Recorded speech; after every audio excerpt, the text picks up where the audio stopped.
Chegamos aqui ao módulo 2, onde a gente já tem o aplicativo funcionando, né?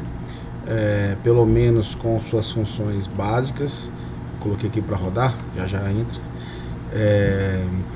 Pelo menos com as suas funções mais básicas ali, salvando, né, localmente, com, vamos dizer, mocado ou com nossos objetos fakes, né? Então a gente já pode estar logando no aplicativo, vendo nossos eventos, compartilhando com outros. Deixa eu tirar aqui breakpoint, tem algum breakpoint aqui. Então a gente já está com o nosso app funcionando, certo? Só que, lógico, a gente precisa dar valor a isso, né? Colocar todas essas informações em banco de dados, consumir essas informações, compartilhar de forma real, né? Então, beleza. Primeira coisa que eu tive que fazer aqui nesse projeto, que vai estar diferente do seu, tá? É o nome do projeto. Então nós alteramos, eu tive que alterar o nome do projeto, porque Bora Lá já existia. Então eu fiz todo o processo aqui, que deu muito trabalho, de alterar o nome do projeto. Então o nosso nome aqui, por exemplo, no PubSpec, quando você olhava aqui era Bora _ lá, agora é Link Up Buddies, como se fosse juntar amigos, tá? Juntar amigos, buddy, em inglês assim, ó, buddy com 2D e Y é amigo, né? E assim, né? Amigos. E esse buddies, buddy assim, só buddy seria amigo, uma gíria, e buddies amigos, beleza? Então link up de ligar, de unir, né? Linkar amigos aí. Demorei para conseguir achar esse nome disponível aí na internet. Eu procurei vários, então tivemos que alterar porque não estava disponível, beleza? Outro detalhe que eu já fiz aqui foi alterar também o nosso identificador do aplicativo. Todo aplicativo, seja ele Android, iOS, pode ser uma página web, ele tem um identificador que você compartilha, tá? Nos outros projetos, né? Então esse nome, a gente chama de package name, é um ID ali, ele geralmente tem essa estrutura, uma estrutura parecida com essa aqui, ó, como se fosse o www.google.com. Então o do Google, né, o bundle, o package name dele seria com.google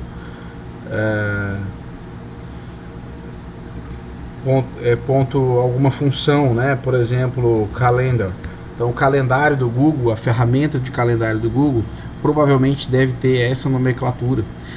Isso porque, né, por exemplo, um aplicativo chamado Calendar deve existir milhões aí, né, milhares. Mas um aplicativo com um ID do package name chamado google.calendar, cara, seria mais difícil, né, ter duplicados, um ou dois aí, né, e você tem um identificador único, né? Então esse identificador único, ele vai ser compartilhado aí entre os aplicativos, né, entre quando você for instalar ele aqui, por exemplo, no seu... Eu fiz isso já, tá? Eu já subi aqui, já criei previamente aqui, por exemplo, na Apple Store. Eu pensei em Linked Buddy, sem S, né? Depois eu pensei. Então eu vi ver se está disponível.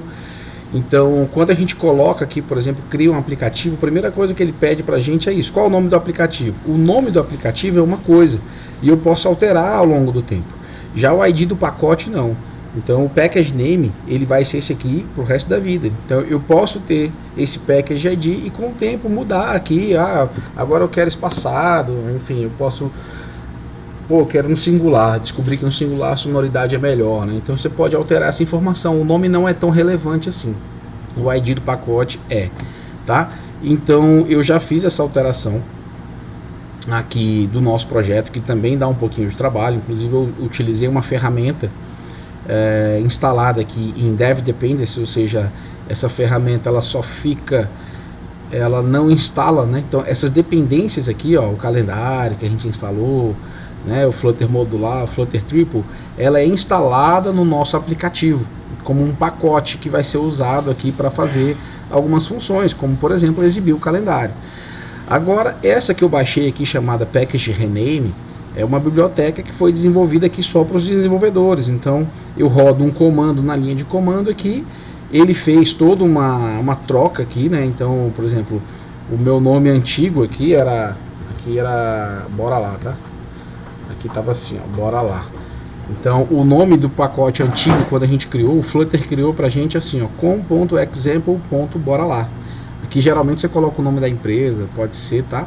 Eu quis dessa forma aqui e não tem problema. A obrigatoriedade é que ela seja única, beleza? Eu poderia, por exemplo, nem colocar o app aqui no final, só com.linkandbodies poderia ser o suficiente, certo? Então eu acabei utilizando essa biblioteca como dev dependency, uma dependência só de desenvolvimento, e ela fez toda essa estrutura aqui funcionar para mim, beleza? Então, resolvido essa etapa aqui, eu posso inclusive agora, ó, já que eu já troquei e dificilmente eu vou alterar, eu posso deletar aqui essa estrutura, inclusive eu não preciso mais aqui do pacote. Se um dia precisar, eu volto a instalar, utilizo e depois deleto novamente, tá? Então eu posso trabalhar assim, se eu quiser. Beleza. Então é isso, te apresentei aqui algumas alterações que foram necessárias para esse nosso início aqui do nosso projeto. E o que a gente vai focar nesse módulo 2 é realmente fazer as integrações com o nosso banco de dados. Então, eu já criei aqui, tá, o nosso banco de dados. Eu pulei toda essa parte aqui para você porque não é necessário. Eu até tentei gravar algumas aulas, mas demora muito configurar, a gente tem que ficar esperando aqui várias coisas, acontecem vários erros, então na verdade eu levei aqui dias para configurar todo o nosso banco de dados e o nosso projeto, tá? Então eu já configurei. E falando assim de uma maneira mais específica, essa aula é para você se tornar desenvolvedora Flutter, né? Então essa questão do Firebase, ela praticamente é um back-end, né? Então não tem nada a ver com você ser um desenvolvedor Flutter que seria focado para front-end, né? Então essa parte aqui é como se fosse mais um desenvolvedor full stack, que ele mexe tanto no front-end quanto no back-end, então ele mexe em várias coisas, arquitetura e tal. Então não se preocupe por não ter pego essa parte aqui, beleza? O importante é que está funcionando, já está linkado. Então aqui, ó, eu já linkei nosso projeto do Android, beleza? Ó, com .linkandbodies.app. Então a configuração aqui do nosso projeto, ó, ela já está funcionando e linkada lá com o nosso projeto. Quando eu rodei aqui, ó, a primeira coisa que já fez aqui no início, ó, então deixa eu só mostrar algumas coisas que foram feitas, né? Eu fiz a configuração do Flutter, do Flutter Fire, né? Que é uma junção ali, uma biblioteca do Firebase com o Flutter, certo? E antes, a única diferença aqui do projeto anterior em relação a isso, por enquanto, foi que, primeiro de tudo, foi instalado aqui automaticamente para mim, através dessa ferramenta do Firebase, foi adicionada aqui para mim essa biblioteca do Firebase Core, então, ou seja, como se fosse a base do Firebase para ela poder funcionar, certo? O CLI do Firebase também criou aqui para mim essa configuração, esse arquivo Firebase Options, aonde ele define aqui quais as configurações que vão ser enviadas quando rodar na web, quando rodar para o Android, tem IDs aqui e tal, quando for rodar para iOS, beleza? E para outros aqui, macOS, Linux, ele botou outras coisas aqui também, beleza? Então o que acontece? Antes de iniciar o nosso aplicativo, antes de subir o nosso aplicativo, a gente roda um comandozinho, e eu chamei aqui de init, criei uma nova função, só para não ficar grande aqui o nosso main. Geralmente esse main eu gosto de deixar limpinho aqui, só faz uma coisa e acabou. Como ele tem que fazer duas, né, eu estou pegando aqui, criei uma função chamada init, de inicializar, né,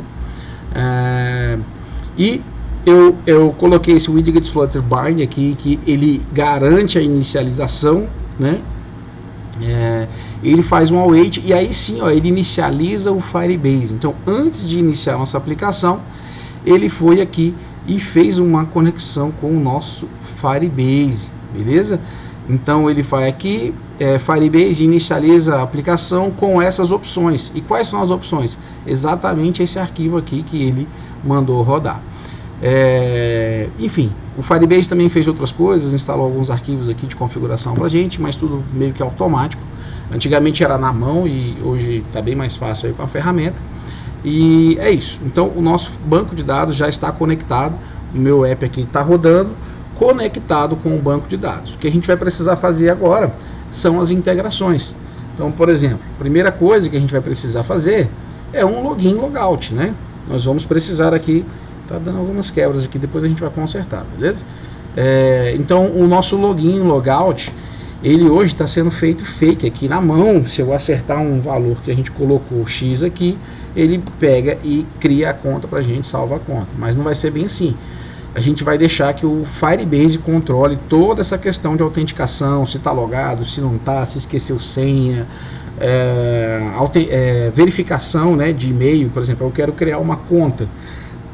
O Firebase vai lá, manda um e-mail, você coloca seus dados, o Firebase manda um e-mail de confirmação para o seu e-mail, você confirma e aí sim sua conta pode ser criada.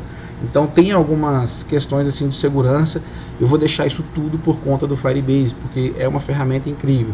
Inclusive logins sociais, como o login com o login do Google, do Facebook, da Apple Store. Então, obrigatoriamente, para a gente publicar nosso aplicativo para a Apple, por exemplo, se eu colocar algum tipo de login social, como o Google, né? Se eu quiser logar através do Google, eu também vou obrigatoriamente ter que colocar para Apple Store, para o meu aplicativo ser aprovado. Diferentemente do Android. Do Android eu posso deixar só o do Google. Tudo bem? É isso. Então, só dando uma resumida aqui, nosso aplicativo agora, nossa função é fazer todas essas integrações. Autenticação, banco de dados, storage, que seria o lugar onde a gente vai armazenar nossas imagens, push notification, então chegar mensagenzinha e tal. Uma coisa que a gente vai precisar, que é o Dynamic Links, né? Links dinâmicos, né? Onde a gente manda um invite lá para um grupo, por exemplo, do WhatsApp, todo mundo recebe, clica, quem clicar já é enviado para baixar o aplicativo, já entra no grupo que foi convidado. Então ele tem toda uma questão de fluxo através de um link. Você clica em um link e ele faz todo o fluxo, desde o processo da pessoa saber qual é o aplicativo para baixar, fazer o login. Quando ela termina de fazer login, ela é enviada diretamente para um grupo e aí ela diz se ela quer participar ou não daquele grupo, né? Então ela, depois de todo o processo de instalação, login, criação de conta, ela ia cair nessa tela aqui, por exemplo, se ela foi convidada para esse evento do Rei da Codorna. Então bastaria agora que ela clicasse em participar do evento, para ela estar participando do evento e dar fazer suas participações aqui. Beleza? Então é isso. Vou deixar mais comentários aí para a próxima aula. Essa aula aqui foi uma introdução de como vai ser o nosso a continuidade do nosso projeto aí em relação às integrações com o Firebase. Beleza? Valeu!